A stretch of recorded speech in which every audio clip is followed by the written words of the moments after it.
I truly believe you will never make any real progress when it comes to your relations with other humans as long as you're still attached to your emotions. Um, what that means is very simple.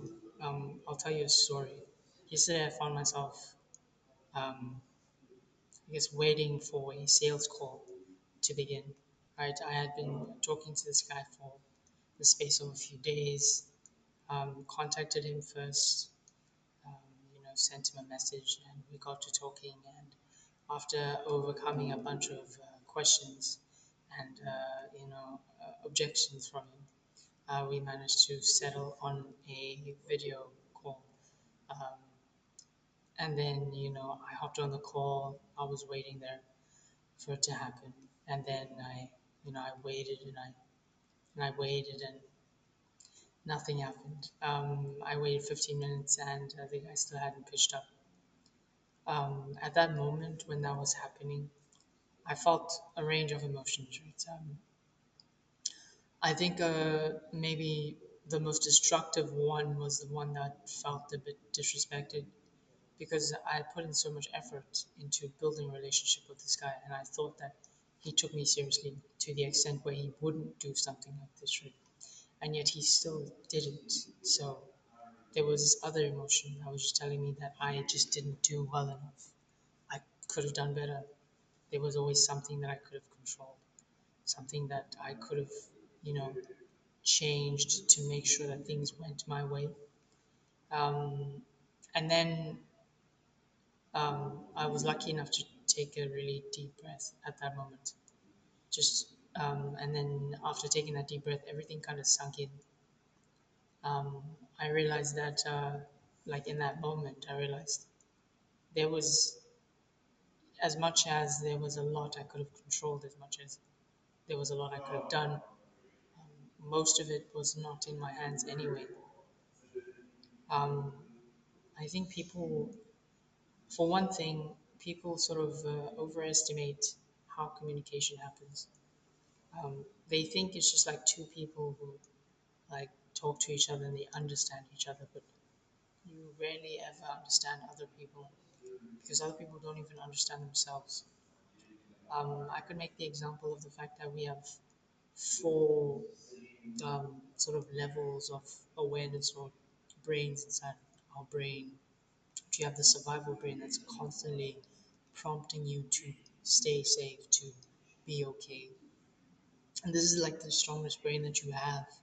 And it'll constantly lead you to making these decisions that you're not actually consciously aware of because the survival brain is the unconscious.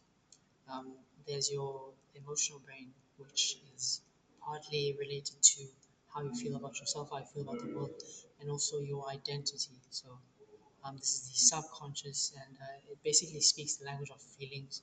Whenever you feel an emotion, it probably comes from here. And there's also the third brain, which is the logical brain. It's also the weakest brain that you have. It's the one that's constantly telling you, it's the one that's constantly calculating, making predictions.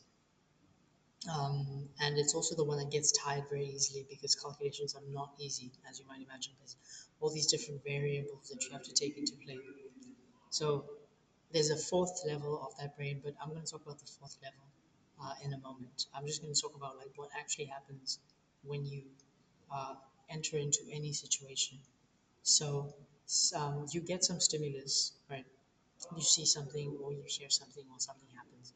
Um, the first one to react is the unconscious, and the unconscious is stimulates some kind of feeling or some kind of feeling state, some kind of information gets passed from the unconscious to the subconscious, and then it comes to your body as feelings.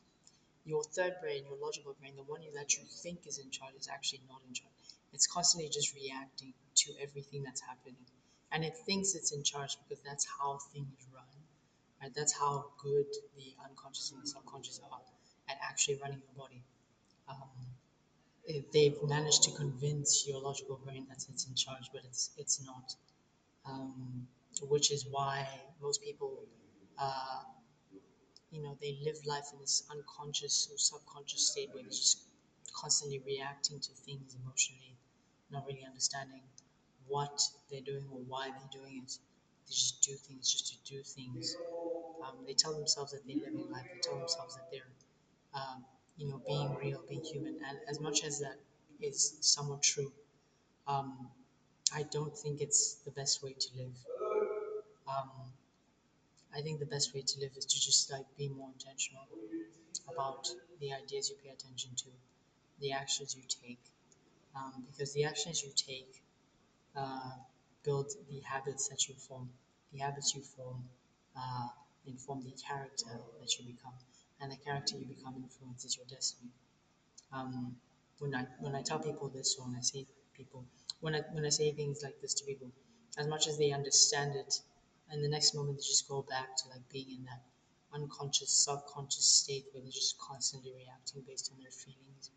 Um, it's always just like something happens, and then they either feel threatened or this some survival response comes about, and then out of that comes some emotion that gets inspired, and then it leads to some kind of action that they take. Um, this is how most people live, and this is exactly why I don't why I don't like it, and I only like I always attempt to live my life not from the third level, which is the logical brain, which is also the weakest brain, from the fourth level, um, which most people don't even know it exists, and this is just the level of awareness. This is the level where you can look down at everything that's happening and realize that you don't have to respond. You don't have to see like any situation and then respond to the fear you're feeling. You don't have to calculate everything.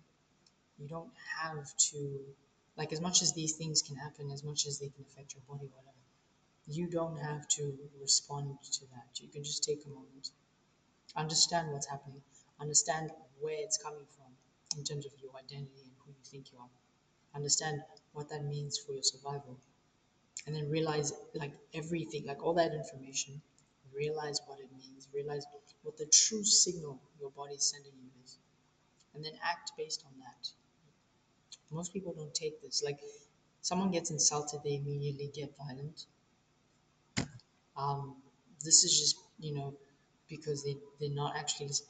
If they took a moment to actually look, they would understand that this person is saying something to them, and that thing is maybe triggering them based on some survival response that they have, based on some identity that they've, been telling themselves who they are, some story they've been telling themselves, and they feel the need to react because they feel threatened.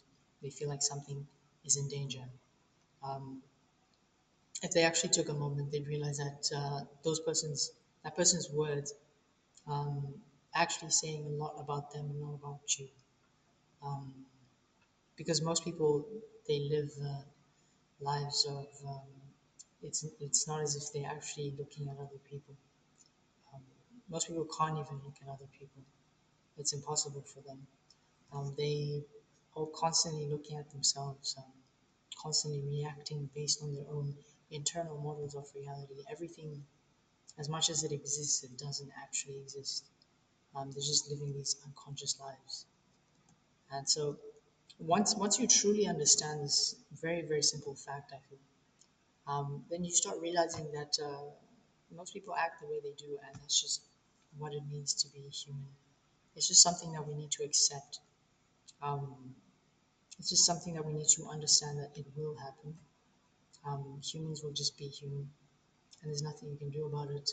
You might educate someone about it, but you know, it is what it is. Like, they choose to act how they will choose to act in however way they want to, and they can live in one of their little three brains. But as long as you always have awareness, as long as you can radically accept someone for who they are, for everything they're doing, for the fact that they're human, then you will always like know exactly what to do. So I'll come back to the example that I was making. In that situation where, I had this guy who didn't pitch up, I could have done a crazy thing where I just flamed him. I immediately went to the messages and I was like, hey, where the fuck are you?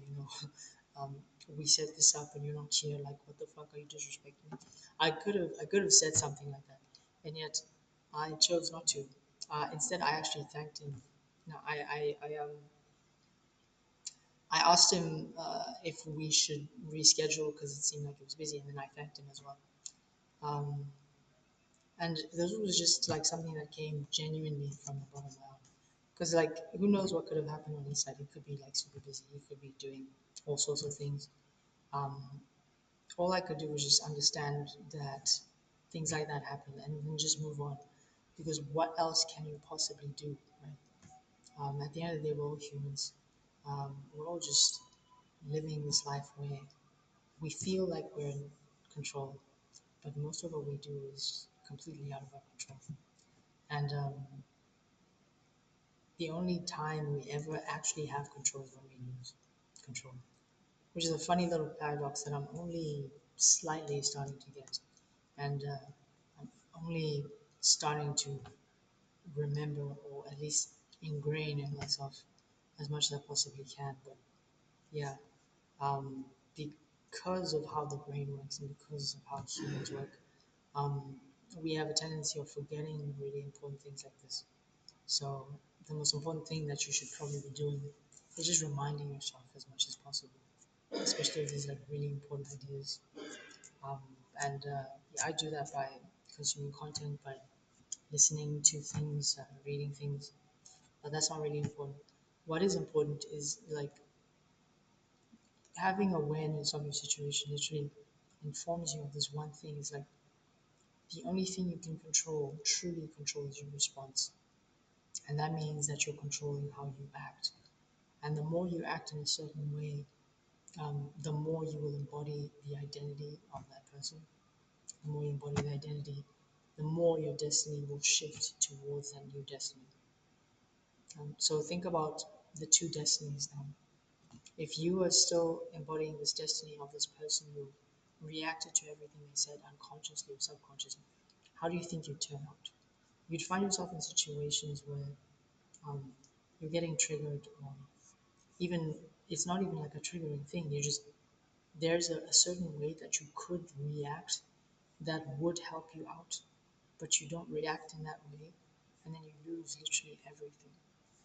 Or you could just be this person who has this ability to take a step back mentally, take a step back away from his three brains, assume the position of awareness, and then understand himself, understand the true signal that's coming from his body, and then realize what it means, and then act based on that. Um, what like you'd be able to react in the best way in every situation, not only understanding what you need, but understanding the situations of other people around you.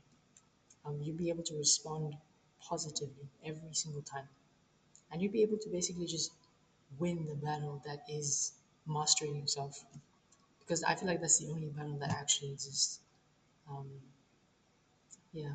Um, so at the end of the day, funny enough, um, I after sending those messages, I just went back and did my thing, and then I immediately got a text like a few minutes later. The guy was telling me he was a bit preoccupied or whatever, but he was willing to hop on if I was willing to hop on, and we managed to hop on. And yeah, it didn't even take that long for him to basically just sign off on everything, and we're actually working together now. So it just goes to show most things are just like sometimes you have to take a step back to move forward. Uh, it's just the fact of the matter. Hopefully, you learned something from this video. Thank you for watching, and I'll see you when I see you, which is probably next time. Goodbye.